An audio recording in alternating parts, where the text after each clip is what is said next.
For over a decade, 4Wheel Online has been bringing the best truck accessories and truck parts to enhance the appearance and performance of all trucks and SUVs. They're dedicated to providing an extensive range of upgrades that will match any maker model on the road. Their truck products cover everything you need for a custom look and added functionality. I was talking about a wheel and tire package. Head over and use their configuration tool. They carry all the major brands of wheels and tires, so go get outfitted today. Visit them at 4Wheel Online. That's 4Wheel, singular, online.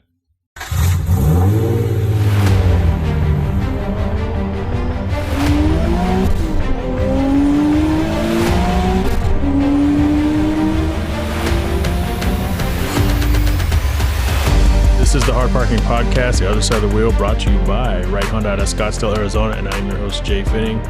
By myself in the studio today, that's okay. I have plenty of things to talk about. This is the shorter episode, of course, every other week. You know it's the title of the episode. Thanks for the invite. I'm going to talk about that in a few minutes. I'm also going to tell you about my loaner that I got from the dealership. So that new vehicle that I bought was kind of at the dealer for 12 days. So we're going to talk all about that. Plus, I'm going to give you my thoughts of the week. So let's jump into it. Thanks for the invite. I always refer to this as the TFTI police, and sometimes I don't really articulate my thoughts as well as I would like to articulate them, so don't take this personal if you think I'm talking about you, but here's the thing. So this topic is specific to myself and my car friends, but every single person listening, whether you care about cars or not, can identify with this. And you're somewhere along this spectrum. Either you've been this person and people have said this to you, or you've said this to other people. So I've done a few events lately, and so you guys see me. I kind of share my life on Instagram or what it is that I allow you to see, whether it's me hanging out with my boys, me taking my dog to get the mail, me eating food at home, me going out to eat. And sometimes in jest, your friends will say, sick invite, which is very sarcastic, but you almost have to know who's saying it to really understand if they're really meaning it to be upset or if they're just trying to be funny. I call it the TFTI police. What TFTI means is thanks for the invite. I think originally when this thing started off, you go out and you hang out with your friends and you post it on social media and one of your friends says, "Hey man, thanks for the invite. Like, I really appreciate the fact that you reached out and invited me to hang out. We had a good time." But what it's kind of turned into is people saying, sick invite, bro, or thanks for the invite, in a way of saying, wow, it really would have been nice to have been invited. I'm obviously not your friend, or I'm not cool enough to hang out with you. That's one way to say it. The other way to say it is just kind of a jab in a fun way, because I have friends that I know for a fact are going to say TFTI, and I do that to them too. But it's like, if my friend goes to Vegas tomorrow, whether I knew about it or not, if I say TFTI, I'm not really saying that because I'm mad I didn't get invited to go to Vegas. It's just kind of a fun little jab. And we do it all the time. But sometimes people take it personal. And there's this thing. People accuse you a lot of being cliquey when you do that. And it's the cool people crew. And they're not cool enough to hang out with you type of deal. And it's never that. It's okay to hang out with your boys, your crew, right? So for those of you out there that are married and you have friends, there's always like that married group of friends where you go out and it's couples essentially, and there's a few single people who show up, but everybody knows each other. And that's one crew. Then you have your hobby crew, and then you may have your work crew, which, by the way, side note, I made the observation a few years ago. If you really want to know what your coworkers think about you, invite them to an event outside of work. See how many people show up. Because I've been there. I've invited people before and nobody showed up. Hardly anybody showed up and you're like, damn, that's fucked up. It's like that. But then those people who show up, those are your friends, right? So anyway, I have a group of friends and we go before all this stuff. And I'm not alienating anybody specific when I say this, but every time I go out and have a good time, depending on who's there, I always feel like I can't post it on social media. Most of the time when I post stuff on social media of hanging out with friends, it's really coworkers when I used to travel all the time. Because no one can say thanks for the invite when I'm tagging a place in New York City, or if I'm tagging a place in Morristown, New Jersey. But if I tag a location with friends in my general area, there's always going to be a handful of people who say thanks for the invite, and some of them are actually a little upset about it. But I'm sorry, I'm losing track here. One thing I noticed a long time ago is people don't necessarily want to go, they just want to be invited. And it's kind of annoying. It's really annoying because there are people where you invite them and they can never go. Oh, I can't go, or oh, maybe I'll go, and they never fucking show up. But those are the same people who say thanks for the invite and get upset. I have a friend, Kenny. I know Kenny doesn't listen to the podcast, but he always says TFT. I know he's just fucking with me. He's always busy and whatnot. But it's okay to have your core group of friends that you do stuff with, whether they're on high school buddies, your military buddies, your whatever, and that's your group. And you can be friends with other people, but they have to understand that not everybody's going to get invited to do everything. We used to do this thing with One Auto where we would take these trips to California, and people would start to get upset, like, wow, I would have liked to have gone on that trip. And so what we started doing is saying, hey guys, hey everybody, 3 months from now, we're going to go do this car show. We're going to do this car event. Here's where we're going to go. Here's where we're going to stay. You want to roll out with us? Roll out with us. Let's do this. We're leaving. And at the end, it's still the same crew, maybe plus one or two people. All the people out there who said thanks for the invite, no call, no show. Third offense, you're fired. But it's this weird thing that we do where it's narcissistic to feel like you have to be involved in stuff. I have friends. I'm actually a very lonely person, believe it or not. Despite what my social media shows, I'm a very lonely person. I have friends. I have really good friends, but I keep it close to the vest. I have a small circle. I have a lot of people that I'm cool with, but I have a small circle. And I've said this before. When you see me at a car show, you see me at a car meet, I'm probably just sitting by myself. Now, there's a lot of people who know me because of the podcast. There's a lot of people who know me as one of the main founders of One Auto. But there's this thing. It's called a click within a click. And think about the groups that you hang out with. Let's say you hang out with a group of 7 people. All 7 of you aren't always doing stuff together, but you may call 1 or 2 of the others because you guys just click a little better. And you may go out with them. Like in my core group, there's a couple of us that, like, I get along with all of them. We're all good friends, but if you see me out and about with any of them, most likely it's going to be 1 of 2 people. And then every once in a while, we'll all get together. But that's my crew. But if you see me at a car show or a car meet or Cars and Coffee, if one of those people aren't there, I'm probably sitting by myself or I'm just wandering around by myself. And it's awkward. I'll walk up to a group of people. Hey, what's up? What's going on? And I'll kind of interrupt their conversation and we'll all be kind of talking. And then it's like, okay, awkward. I'm not in that crew, but I'm friends with them, all of them, but I'm not in their group. And so I look on social media and I see people out doing stuff and it's like, hey, I know those 6 people. Wow. Okay. TFTI. But am I really upset? No, not at all.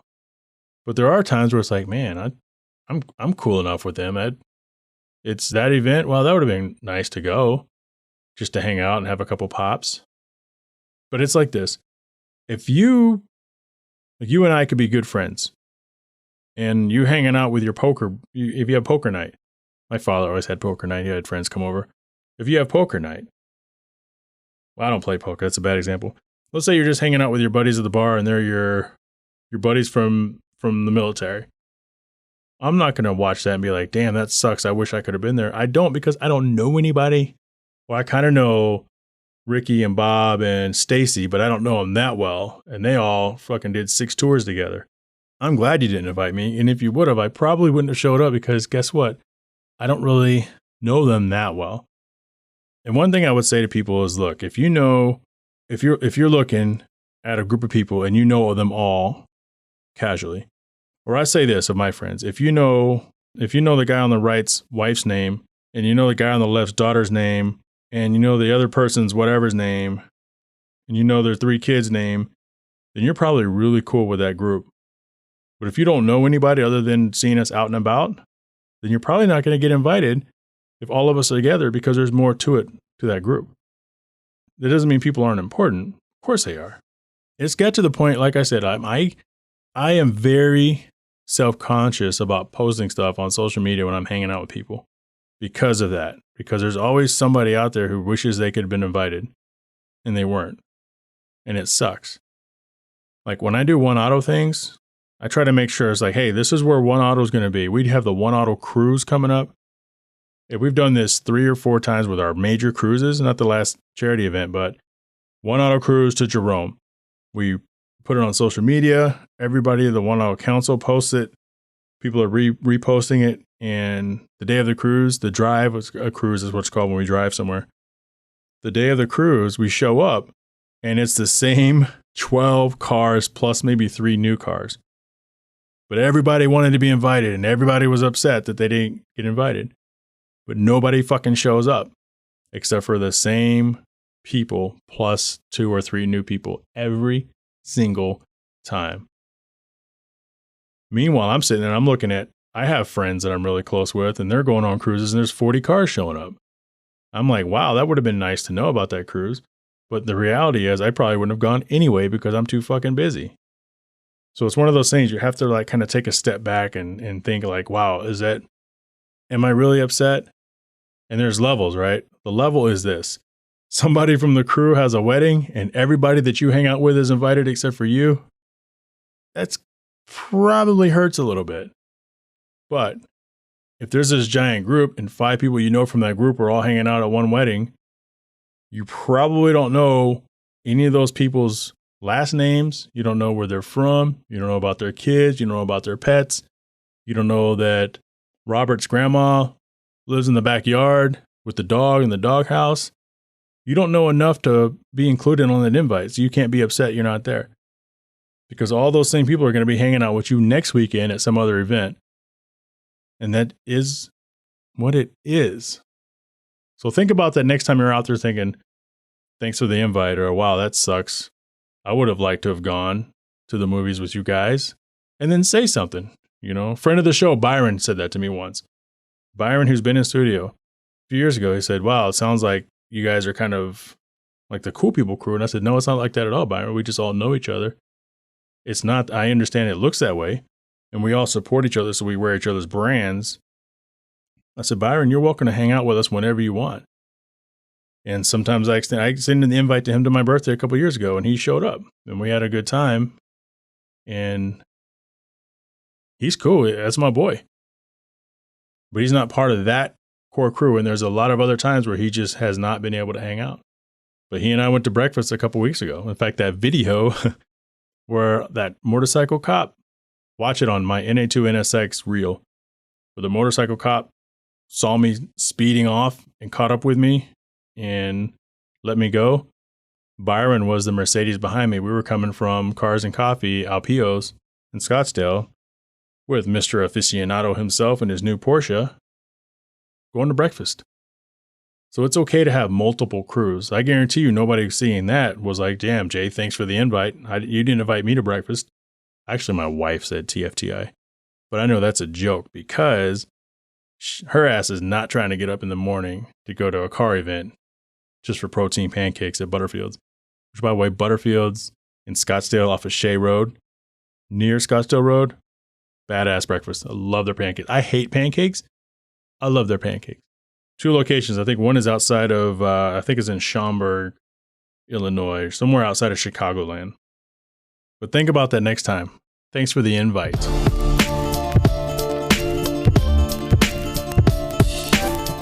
Time for the rental car of the week, sponsored by Higher Quality Detail out of Tempe, Arizona. They specialize in premium vehicle protection solutions and cosmetic customization as your one-stop shop, ranging from basic detailing options through ceramic coating, paint correction, protection films, and more. Visit Ceramic Pro Arizona, one word, on Instagram. Well, that's Ceramic Pro Arizona, which is one word squished together, on Instagram, or Higher Quality Detail, which is HYER, also one word, and get started looking your best today. So I've talked about this a little bit in the last few episodes. Those of you know, or if you're new to this show, I recently bought a used 2009 Infiniti FX50S out of Russell Springs, Kentucky. I flew out there, drove it back 2,700 miles. You can watch the video on YouTube, which, by the way, youtube.com, Hard Parking Podcast, or Hard Parking Media. You'll find me either way. So I get the vehicle back. starts developing a small leak. And I knew it had a problem with the wiper fluid. I knew it had a problem with the steering fluid, had a small leak. Now, I come from cars where you have your steering fluid, your power steering fluid, and you have your transmission fluid, and you have your oil and all that kind of shit. It's all separate. So I noticed after I have the car back here in Arizona for a while, it starts hemorrhaging this fluid. So I do a little research and I find out that my vehicle uses automatic transmission fluid. And in the system of the Infiniti, it is one system. So basically that automatic transmission fluid, which is also ATF fluid, controls the transmission and it controls the power steering.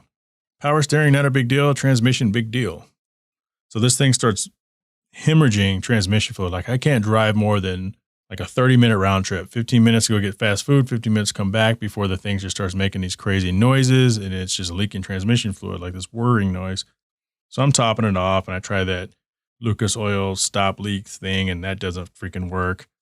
And so I take it into the dealership and of course the power steering pressure hose is busted and its manufacturer has discontinued that, which is super weird. So they started the engine I have is the VK50, which is a 5.0 V8 for Infiniti. They only use it in that vehicle and the QX70 5.0, which is essentially the same thing. Infiniti is weird. They like to rename shit that's the same car. But why is it manufacturer discontinued? And it's 2021. This was 2009, but it's the same thing from 2009 to I believe 2014. So less than 10 years later, it's discontinued. So I had that. I was throwing a catalytic converter issue. That's $1,500 for one of the catalytic converters, which is on back order from the manufacturer and no date. Rear transfer case has 2 seals that are leaking. The AC belt and the serpentine belt, of course, are soaked from my fluid leak up front. They wanted to replace that. And I said, well, why would I replace that until we fix the other problem? Because it's just going to be as bad again. The tension pulley, the automatic tension pulley that holds the belts was rusted. So they had my vehicle for 12 days. I had to take the power steering pressure hose off, send it to somebody to have it repaired and reinstalled. So in the meantime, I had a 2020 Infiniti QX50. Now that's a QX50. I have an FX50S. So I drove that thing around for a while and it has a transmission. It has a CVT transmission and trying not to lose some of you who just don't know anything about cars, but a lot of vehicles have this now, CVT. So CVT, which stands for constant variable transmission.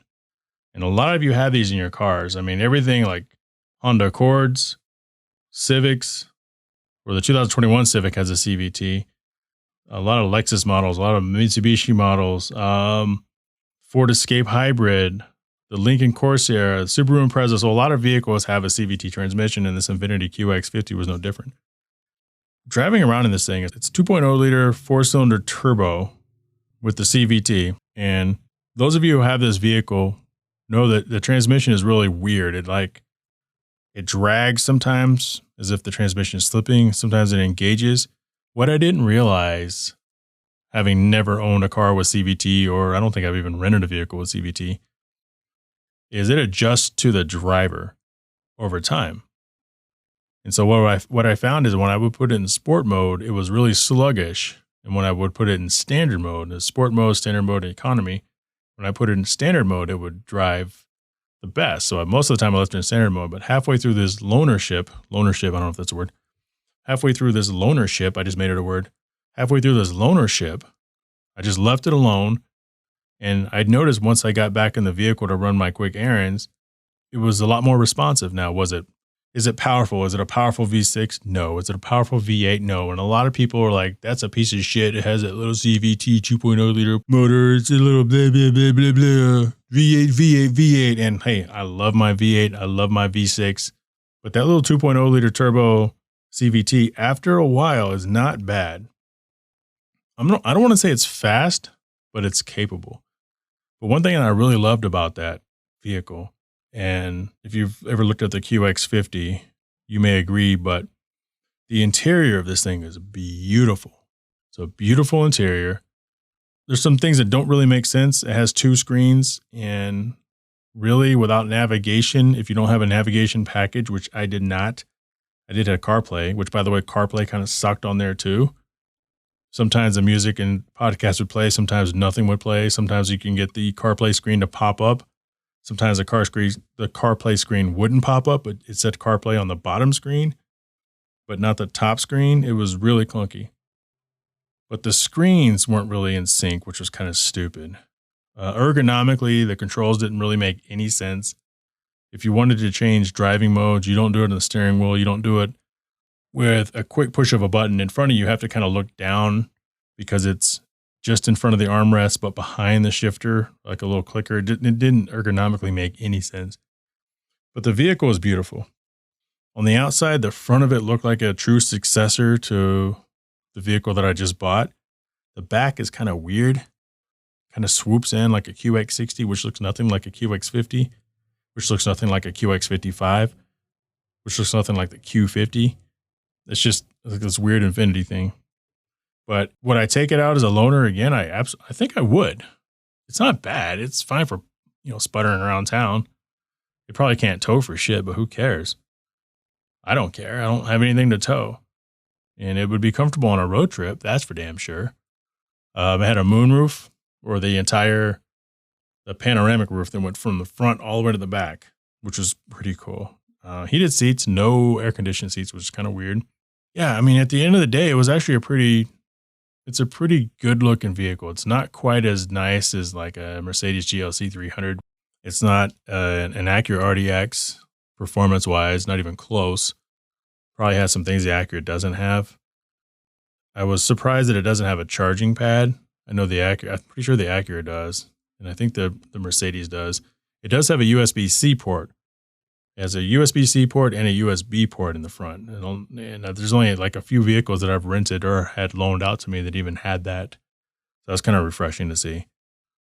But if you're able to rent one, like if you're out and about and you see one at Hertz or National or one of the other ones, because they do rent Infinitis, don't pay extra for it. But if you have an opportunity to take it, you might like it. It's not terrible. The ride is nice. When I was pulling up to the dealership, they have an Infiniti QX55, which is new for 2021. It looks even smaller than the QX50. But there's plenty of room in the QX50. 2 people in the front, probably 2 in the back, ample leg room. And it actually has more storage than my other 2 Infinitis, which is surprising to me. More storage space, just a little bit, which is weird because it looks smaller. And that's the rental car of the week. Time for my random thought of the week. These are things that I think of when I'm out and about running errands. Maybe I'm taking a dump. Maybe I'm doing yard work. It's just a random thought. It could be cars or not cars. I have 2 thoughts, actually. There's one thing I was going to talk about and one thing I was going to open with, and I forgot that I was going to open with this. But I'm going to talk about this now. In fact, the random thought of the week, I'm just going to table that for now.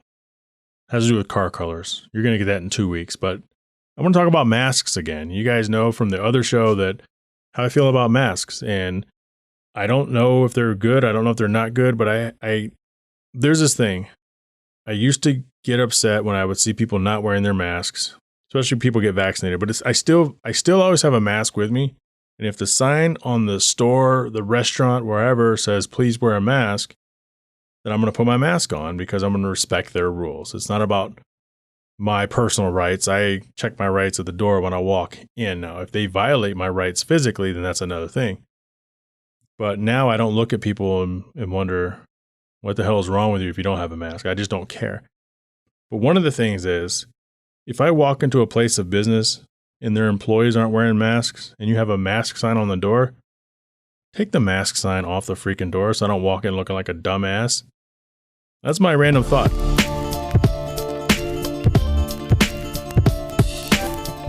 Thank you everybody for hanging out with me today. I'm sorry you just got a dose of me. I was complaining quite a bit in the opening, but I feel like that's stuff that I had to get off my chest.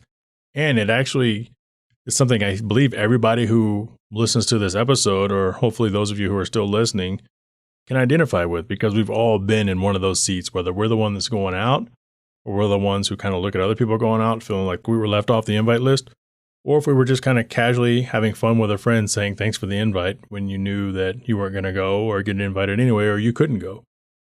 All in fun. So I think everybody falls underneath one of those categories. If you like what you heard today, subscribe to the podcast. If you haven't already, then go tell a friend about it. Then come back next week, as each show I'll try to give you something new. Again, this is the short show. Head over to YouTube, Hard Parking Podcast, and subscribe. In fact, the video on the QX50 that I had for 12 days should be out this week. Seriously though, I'm really bad at posting videos. I'm almost done with it. It should be out this week. Got to thank Right Honda out of Scottsdale, Arizona, higher quality detail, boosterbath.com, 4-wheel online, tongue treats, and Cell Shop wireless services, and Patreon business supporters, Kuya Automotive out of Winter Garden, Florida. And speaking of Patreon, I just want to go ahead and thank the people who aren't businesses that are supporting the show. Byron, who I talked about earlier, thank you so much for becoming a Patreon. Catherine H. Cox, I don't know why I say H, I just like saying it. Thank you so much for being a Patreon. Eddie, Mad Puppy, I know you're out there somewhere. Thank you so much for being a Patreon. Everybody else, if you're in a position to help the podcast upgrade, you could join the Patreon for as little as $3 a month and get access to bonus audio as well as show swag. What I found, though, is when I upload bonus audio, for those of you on Apple, it actually shows up as a separate podcast. It's still Hard Parking Podcast, but there's two of them. One is round and one is the square logo. So if you become a Patreon, you're going to get a bunch of bonus content. There's also an anchor.fm link in the description of the show. If you've subscribed, you can actually click this. It's weird how Anchor does this. If you're not subscribed, none of the links work. If you're subscribed, the links work. Anyways, you can do that for as low as 99 cents a month, which, as I said before, you can't even buy drip coffee at a coffee shop for that price. Pick up some swag at the Teespring store. Link is in the description. If you have any questions, comments, or concerns, hardparkingpodcast@gmail.com. Follow me on Instagram at NA2NSX or JTravels, that's JHE_travels. It's also in the description.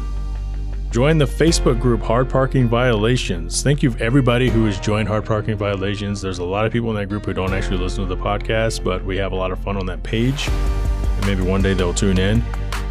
And the main page is facebook.com Hard Parking Media. I'm about 5 months overdue on building the actual website. I do own hardparkingpodcast.com. It is coming. I don't know when.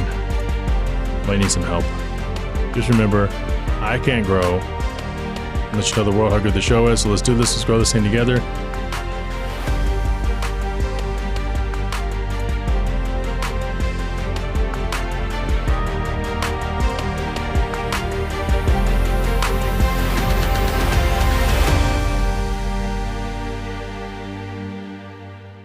Now it's stripping time.